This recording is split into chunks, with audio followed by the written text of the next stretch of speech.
और मन का कुबर टूटा नहीं, फिर कलमा पढ़ा तो क्या हुआ। तागा तोड़ 10वीं थे किताबें डाल पानी में, और वजू का फोड़ दे पूजा शराब शोक पीता रो। अगर है शोक मिलने का तो क्या करना चाहिए। महाराज रविदास का प्रेम का जाम पीना चाहिए। आप उनके प्रेम का रस पियो तो फिर परमात्मा आपको अवश्य मिलेगा। और वो सब आपकी करतूत को देख रहा है जहां पर यहाँ कोई बैठा है। अगर इस दरबार में भी आकर कोई गलत काम करेगा, शोरगुल करेगा, तो मेरे बाबा रविदास जी महाराज आपको कभी माफ नहीं करेंगे, पाप ही पाप चलेगा। आप जीवन में कभी सुख नहीं पाओगे यदि संतों के सामने बैठकर अपनी हरकतों से बाज नहीं जाओगे। अगर आप गुरु दरबार में बैठकर भी शोरगुल करते हो या कोई हरकत गलत करते हैं तो आप समझ लिया आप पाप के बड़भागी होंगे और आप कभी सुख नहीं पाओगे। ये महाराज जी का दरबार है, इसमें हमें जब शांति मिलेगी जब हम अपने विकारों को त्याग कर उनको समर्पण कर देंगे। आज यहाँ पर ये रुपये चढ़ा रहे हैं, इनसे भला होने वाला नहीं आप लोगों का। आप भले चाहे हमारा आदर करो या ना करो, हम तो उनके गुलाम हैं, उनके दास हैं। उन्होंने कितनी मेहनत करी होगी हम जैसे मूर्खों को ज्ञान देने के लिए। मुझे हंसी आती है इस फितरत इंसान पर,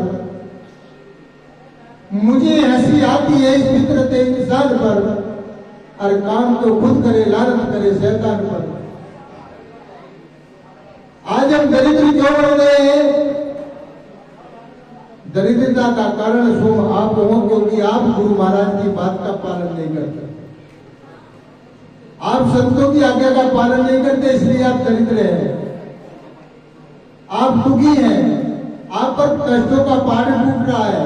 उसका मुख्य कारण गुरु महाराज नहीं आप हैं। इसलिए ये जीवन में सुख चाहते हो तो गुरु की सेवा क्या है। गुरु की सेवा ये नहीं कि आप उनको वस्त्र चढ़ा रहे हैं या उनको जना रुपये पैसे चढ़ा रहे हैं।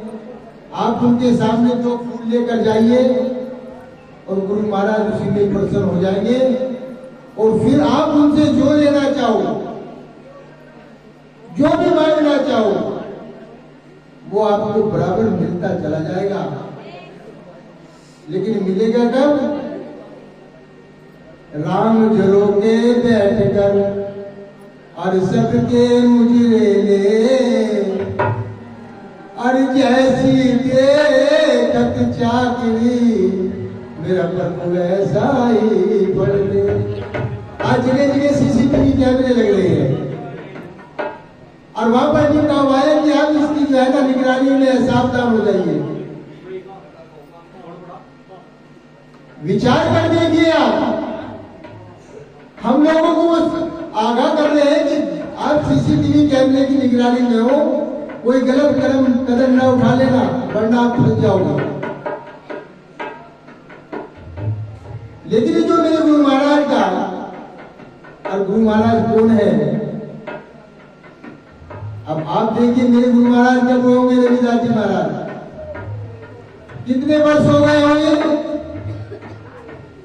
लेकिन आज भी वो हमको आशीर्वाद दे रहे हैं, देख रहे हैं हमारी तरफ को कि हमारे बच्चे क्या कर रहे हैं।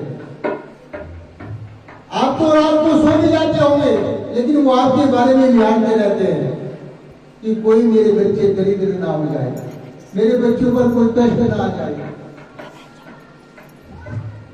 वो आपको नजर में रख रहे हैं, लेकिन आप उनकी नजर को जो है ना अनदेखी कर रहे हैं। ये बच्ची छोटी सी भजन गा रही थी, वो रो रही थी, जगह जगह वो भटकती फिरी, लेकिन लास्ट में क्या मिले गुरु महाराज, सत्संग में मिले, और सत्संग में चरण पकड़ कर रोई वो मेरी बच्ची। इसलिए संत समागम हरि कथा तुलसी दुर्लभ होए और सुतदार और लक्ष्मी ये तो पाती घर की हुई अरब खरब लो लक्ष्मी उदय सो राज पर बिना भजन भगवान के सभी नरक का साथ। अरे आज ये संत महात्माओं का सत्संग हो रहा है, ये तो बड़े भाग्यशाली हो आप जो आपको मिल रहे हैं। और आपको सबसे बड़ी बात है कि आपको इतना मनुष्य का शरीर मिला है, बड़े भाग मानुष कर पावा सुर दुर्लभ सदगत कर गावा। बड़े भाग से मनुष्य का शरीर मिलता है लेकिन सत्संग नहीं मिलता। सत्संग उस इंसान को मिलता है, उस माता को मिलता है, उस भाई को मिलता है जिनके भाग उज्ज्वल होते हैं, पूर्व जन्म में अच्छा काम किया होगा, जब जाकर सत्संग मिलता है। सत्संग हरेक को नहीं मिलता। मनुष्य का शरीर तो परमात्मा बख्श देगा आपको, लेकिन संत समागम हरि कथा ये नहीं आपको मिलेगा। आप चले जाइए प्रयागराज में इलाहाबाद के अंदर, संगम पे स्नान कर लो जाकर वहां पर, लेकिन जो आज यहाँ त्रिवेणी की गंगा बह रही है वहां पर इतना आनंद नहीं आएगा।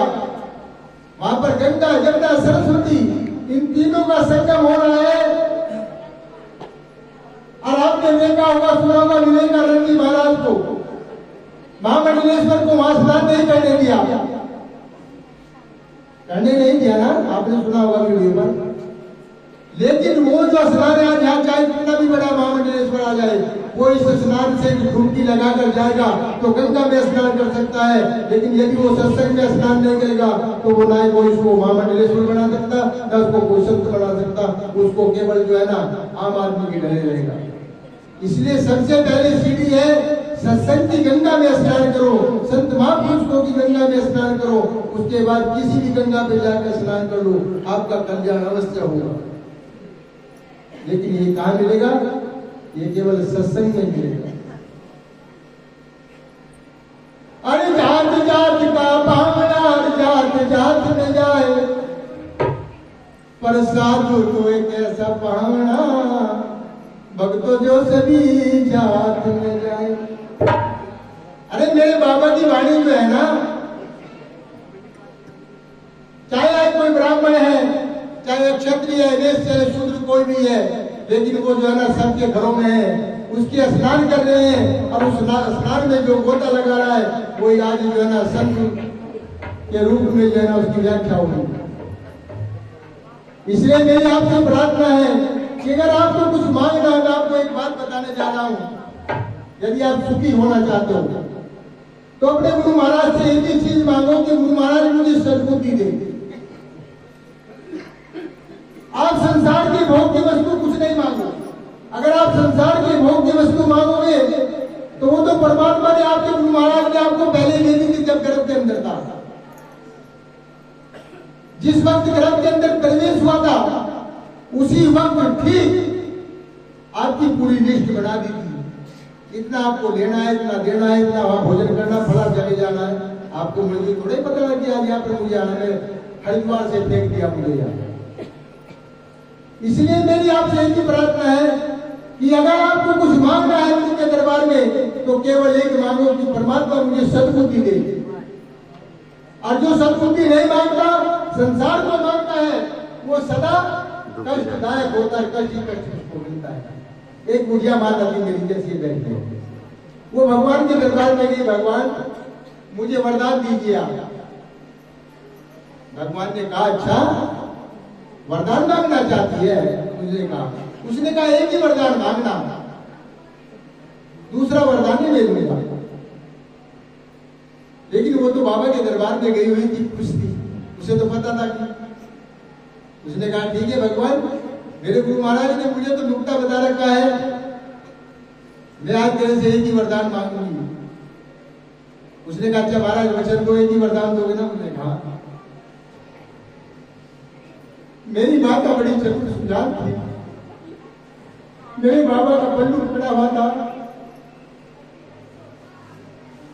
बाबा ने ऐसी बात बोल दे रखी थी ज्ञान की उसको, उसने महाराज का सिंहासन हिला दिया। उसने कहा अच्छा महाराज मांग लो? उसने कहा मांग ले।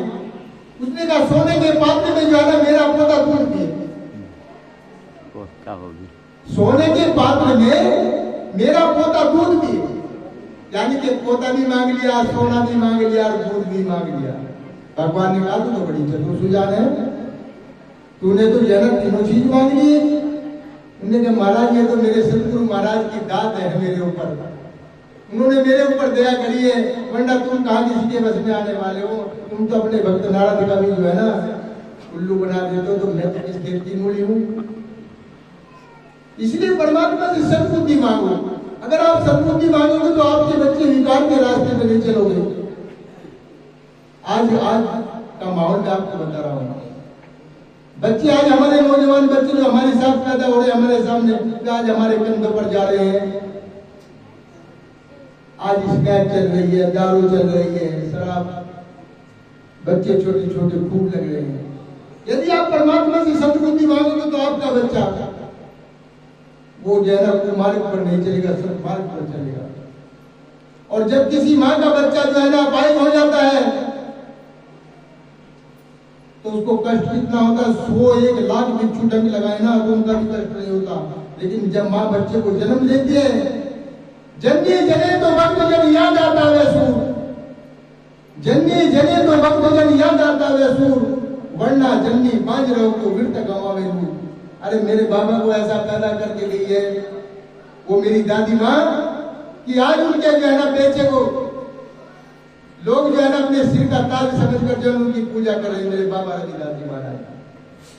और आगे फिर बाबा जी ने जो है ना ऐसी ऐसी धारा ज्ञान की धारा बांट दी कि समनदास जी महाराज और कितने नाम गिनाऊं आपको, वे सब जो है ना हम जैसे उनको ज्ञान दे रहे हैं।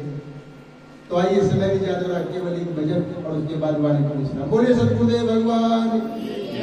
और आप क्या लेकर जाओगे? कुछ नहीं लेकर जाओगे यहाँ से, केवल नाम जाएगा पर आपकी अच्छाई बढ़ जाएगी और कुछ नहीं जाएगा। तो आइए बोले सतगुरुदेव भगवान की।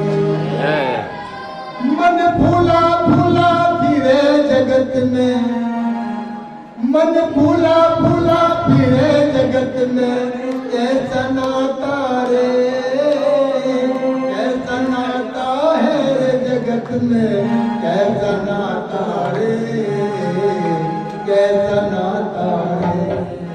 मन फूला फूला फिरे जगत में, कैसा नाता है, कैसा नाता है जगत में, कैसा नाता रे, कैसा नाता रे। सब जगत में झूठे नाते हैं, कोई किसी का नहीं है, न बाप बेटे का है, न बेटा माँ का है, न पत्नी पति की है, न पति पत्नी का है, कोई नहीं, सब भारत का संबंध है। अगर कोई अपना है तो बाबा जी महाराज है, हमारा सत्संग हमारे साथ है, वो हमारा साथी है। मन फूला फूला फिरे जगत में, कैसा नाता है, कैसा नाता है जगत में, कैसा नाता है, कैसा नाता है।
कैसा नाता है जगत में, कैसा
तो आपकी आगे आना 3 9 14 भाव में पहुंच जाएगी। इसलिए शरीर से मोहब्बत ना करो और अपने ज्ञाना गुरु महाराज से ध्यान करो, उनके मंत्र का उच्चारण करो, उनकी पूजा पाठ करो, फिर तो दुनिया में कैसा आनंद आएगा। जैसे हाथ की लकड़ी ऐसे चूल्हे में लकड़ी लगाते हैं ना, हाथ की लकड़ी के जड़े तू बासा, हाथ की लकड़ी के जड़े तू बासा, सोरन जैसी लगाया जड़ के। अरे मेरे बाबा सराय की हिफाजत करते तो आज ऐसे स्वर्ण अक्षरों में हर घर में जो है ना पूजा नहीं होती। अरे संस्कार की पूजा होती है, संस्कार जिसके अच्छे है उसकी पूजा होती है, शरीर की पूजा नहीं होती। हाथ जगह जैसे हाथ की लकड़ी जय जय तू गाता, स्वर्ण जैसी लगाया जड़के और बचा नहीं पाता, और बचा नहीं पाता।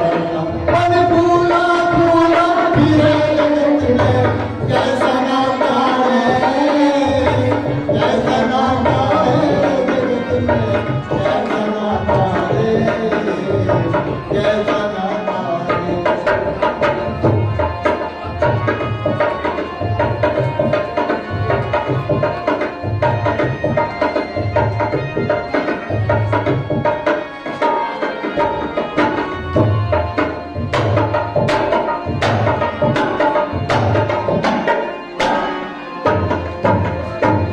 क्या लिख दिया,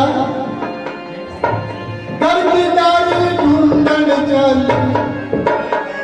मैं अपनी माता से कह रहा हूं, पति परमेश्वर होता है।